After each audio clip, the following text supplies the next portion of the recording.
इस बीच आपको बता दें, मराठा आंदोलन के नेता संभाजी राजे का कहना है कि सरकार के इशारे पर पुलिस ने यह लाठीचार्ज किया है। उनका यह भी आरोप है कि एकनाथ शिंदे सरकार ने मुगलिया शासक की तरह सुलूक किया है। ये पाकिस्तान है क्या? हाँ? ये क्या मुगलशाही है? हाँ। ये शिवशाही आप बोलते शिवाजी महाराज का राज्य बोल रहे। हाँ। और यहाँ मुगलशाही जैसा तो आपकी मूवमेंट है। देखिए, गृह मंत्री आरोप लगा रहे हैं कि पहले गांव वालों ने हमला किया। सच्चाई क्या है? अरे सच्चाई मेरे पास प्रूफ है। लोगों को लाठीचार्ज मैं भी प्रूफ लाऊंगा। सर, लाठीचार्ज का कैसे, क्या आपका क्या आगे का स्टेप होगा? अभी मैंने बोल दिया। सर, लाठीचार्ज का किसी ने ऑर्डर नहीं दिया था, इस तरह का भी बताया जा रहा है। मैंने ऑर्डर दिया है। ऐसा कैसा हो सकता है? ऐसा कैसा हो सकता है? ऑर्डर कार्रवाई तो हम ही देखेंगे ना। हमारे भी हाथ में कुछ पावर है ना।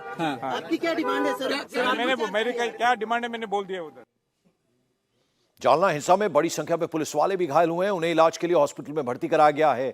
औरंगाबाद रेंज के आईजी ज्ञानेश्वर चौहान और डीएम कृष्णनाथ पांचाल हॉस्पिटल पहुंचे और उन्होंने घायल पुलिस वालों का हालचाल जाना। आईजी ज्ञानेश्वर चौहान जी है, उनसे हम बात करेंगे। सर, सिचुएशन क्या है फिलहाल इस पूरे इलाके की, क्योंकि सड़कों पर जहां नजर जा रही है वहां पर पत्थर ही पत्थर दिखाई दे रहा है। मंगलवार से मनोज जरांगे जी का आंदोलन शुरू हुआ था, उपोषण का। उनको काफ़ी बार उनकी सेहत की हमने जांच की थी और जैसे सेहत डिटोरेट हो रही थी तो कलेक्टर, एसपी साहब दोनों ने मिलकर उनको कन्विंस करने की कोशिश की थी और उस हिसाब से हमने प्रयास भी किया था। कल भी उससे उनकी सेहत और डिटोरेट हो रही है ऐसे जब समझा तो हमारे एडिशनल एसपी, एसडीएम और स्टाफ ने उनको रिक्वेस्ट की, लेकिन वहाँ मौजूद जो उनके समर्थक थे उन्होंने पुलिस पर पत्थरबाजी शुरू कर दी। हमारी जो महिलाएं थी उन पर भी उन्होंने पत्थरबाजी की और फिर वो जो मॉब था उसको डिस्पर्स करने के लिए पुलिस ने यूज़ ऑफ फोर्स किया। लेकिन इसमें अब तक 21 महिलाएं और 43 जेंट्स, ऐसे 64 पुलिसमैन एंड ऑफिसर्स वो इंज्योर हुए हैं एंड दे आर हॉस्पिटलाइज्ड। और उसके बाद कल के इंसिडेंट्स के बाद आज भी कई जगह पर रास्ता रोको वगैरह हुए, कई एक जगह पर पत्थरबाजी हुई थी, वहाँ पर भी हमने कार्रवाई की है और फिलहाल अभी यहाँ जालना में शांतता है। एडिशनल फोर्सेस मंगाई गई हैं क्या आपकी सिचुएशन को देखते हुए, क्योंकि बड़े नेता भी यहाँ पर आ रहे हैं? कानूनी व्यवस्था बनाए रखने के लिए क्या कुछ प्रयास किए जा रहे हैं और अब तक कितने मामले दर्ज किए जा चुके हैं? अब तक 5 गुने दर्ज किए हैं और एडिशनल फोर्स नेबरिंग डिस्ट्रिक्ट से भी मिला है और एसआरपीएफ की 3 कंपनियां भी हमें दी गई है और भी फोर्स हम लोग डिप्लॉय कर रहे हैं और नॉर्मल से एस्टेब्लिश करने में हम लोग जल्दी कामयाब हो जाएंगे। आखिरी सवाल, अब तक कितने लोगों को गिरफ्तार किया गया है एक, और शहर में शांति रखने के लिए आप लोगों से क्या अपील करें?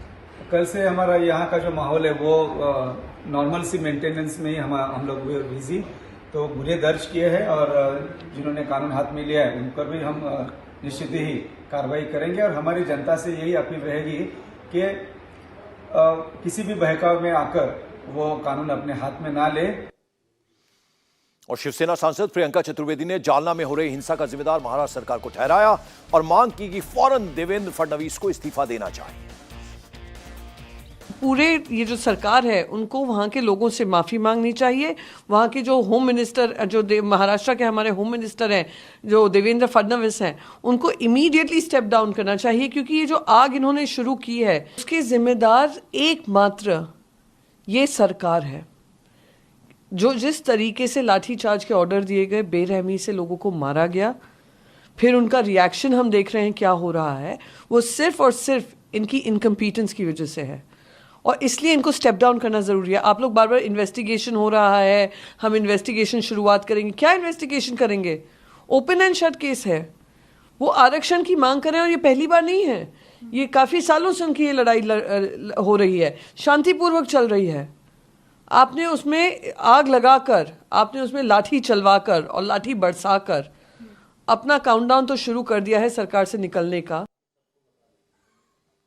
जालना हिंसा पर महाराष्ट्र की सियासत गर्मा गई है। मराठा आरक्षण की मांग कर रहे आंदोलनकारियों पर लाठीचार्ज के विरोध में कई जगहों पर विरोध मार्च निकाला गया। एनसीपी नेता अनिल देशमुख का कहना है कि इस मुद्दे पर सीएम एकनाथ शिंदे और डिप्टी सीएम देवेंद्र फडणवीस को जवाब देना चाहिए। बहुत ही अमानवीय तरीके से लाठी हल्ला वहां पे किया गया। अभी तक का रिकॉर्ड है मराठा समाज का कि जो भी आंदोलन उन्होंने किया, जो भी लाखों की तादाद में जो बड़े बड़े मोर्चे उन्होंने निकाले, बहुत ही डिसिप्लिन से, बहुत ही शांति मतलब बहुत ही शांतता से उन्होंने मोर्चे निकाले। कहाँ भी ऐसी अनुचित घटना अभी तक घटी नहीं। फिर कल एकाएक ऐसी कौन सी आफत आ गई थी, एकाएक सरकार ने लाठी हल्ला करने का आदेश दिया। इसके भी बारे में सरकार ने बताना चाहिए। और जो अमानवीय पद्धति जो हल्ला हुआ उसका हम निषेध करते हैं। और पहली बात तो है कि जो अभी तक जितने मोर्चे मराठा समाज के निकले, उसमें जो आश्वासन देवेंद्र फडणवीस और भारतीय जनता पार्टी ने दिया था, वो कितने आश्वासन अभी तक भारतीय जनता पार्टी ने पूरे किए, इसका भी जवाब भारतीय जनता पार्टी ने देना चाहिए। और कांग्रेस के प्रदेश अध्यक्ष नाना पटोले ने हिंसा के लिए एकनाथ शिंदे सरकार को जिम्मेदार ठहराया है। नाना पटोले जी, जालना में मराठा आरक्षण की मांग करने वाले कार्यकर्ताओं पे लाठीचार्ज किया गया है। बीजेपी की यह फितरत रही है कि जिनसे ही वोट प्राप्त कर लो उन्हीं को मारो, और ये फितरत का ही असर है। क्योंकि बार बार राज्य के 2014 में जो मुख्यमंत्री बने थे देवेंद्र फडणवीस, उन्होंने कहा था कि हमारी सरकार आएगी तो हम ओबीसी को मराठा को हम आरक्षण देंगे, धनगरों को आरक्षण देंगे। लेकिन जैसी सत्ता में आए, देश में भी आए, राज्यों में भी आए, तो ये आरक्षण नहीं दे सके, लोगों को गुमराह करते रहे।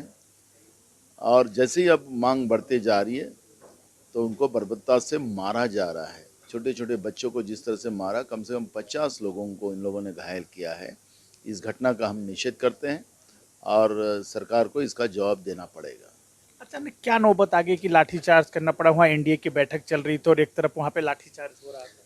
देखो, इंडिया की जो मीटिंग चल रही थी, इंडिया के मीटिंग का पूरे देश में एक सकारात्मक मैसेज जा रहा था। जिस तरह से लोगों में भारत जोड़ेगा और इंडिया जीतेगा का मैसेज बड़े पैमाने में पूरे देश में जा रहा है, और विषय को डाइवर्ट करने के लिए एक कोशिश बीजेपी ने की और वो बड़ा पाप किया। और उसके परिणाम ऐसे हो गए कि जिस बर्बरता से सरकार के आदेश से पुलिस ने लाठीचार्ज किया, वो इतना भयानक हुआ कि जिससे छोटे छोटे बच्चे भी घायल हुए। और पूरे महाराष्ट्र में अब इसका मैसेज गया। औरंगाबाद में बसें जलाई गई है, पूरे राज्य में अब तनाव की स्थिति है। और ऐसे परिस्थिति में बीजेपी को इसके सब परिणाम भुगतने पड़ेंगे। क्या यही ध्येय था कि इंडिया की बैठक एक तरह से उनको लग रहा था कि सफल होगी, इसलिए डाइवर्ट किया जाए? बिल्कुल बिल्कुल, हमने कहा कि उसी को डाइवर्ट करने के लिए ये पाप बीजेपी ने सत्ता में बैठ के किया है। एक चर्चा शुरू हो गई है, वन नेशन वन इलेक्शन, किस तरीके से देख रहे हैं आप?